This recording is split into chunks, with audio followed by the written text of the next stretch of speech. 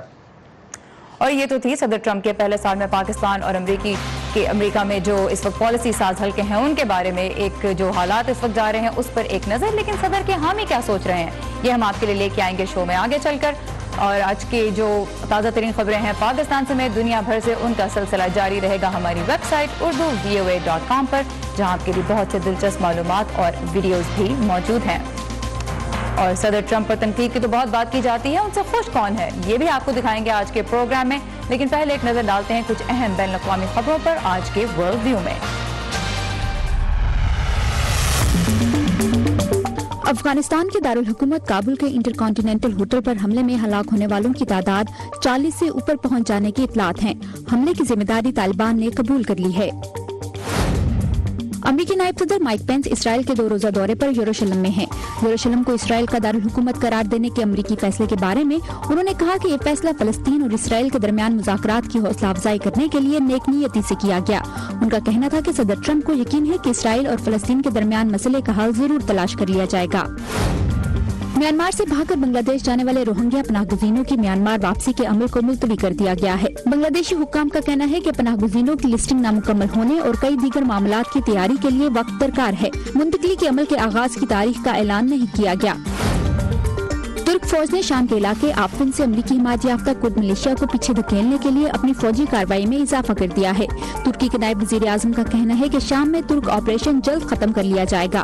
ان کا کہنا تھا کہ آپریشن سے ترکی میں دہشت گردی کے خطرے میں بھی کمی آئے گی.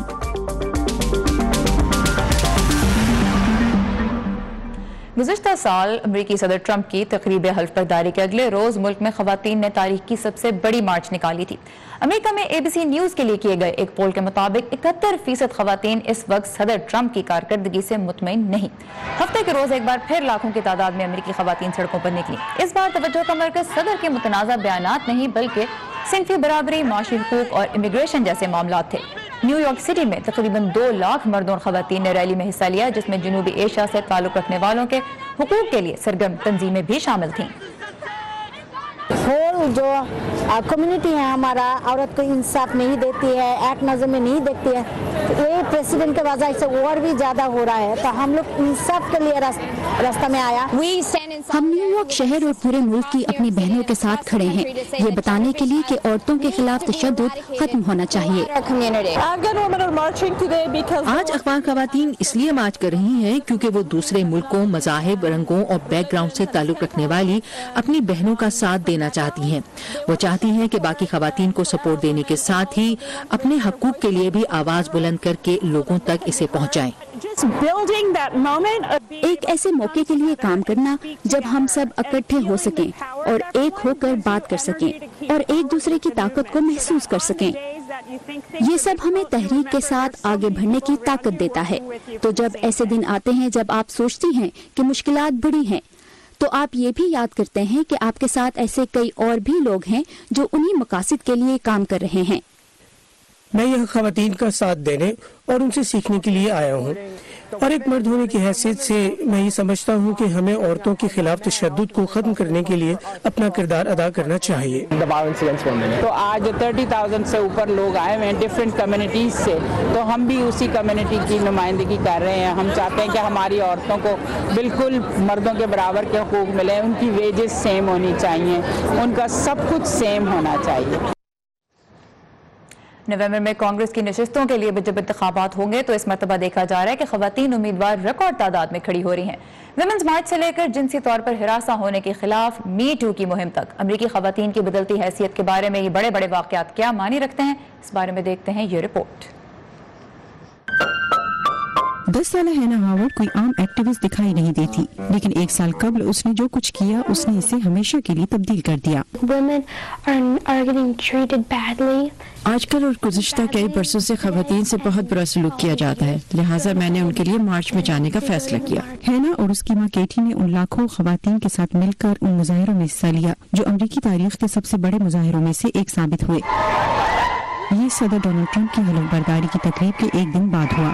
نعرہ تھا women rights are human rights.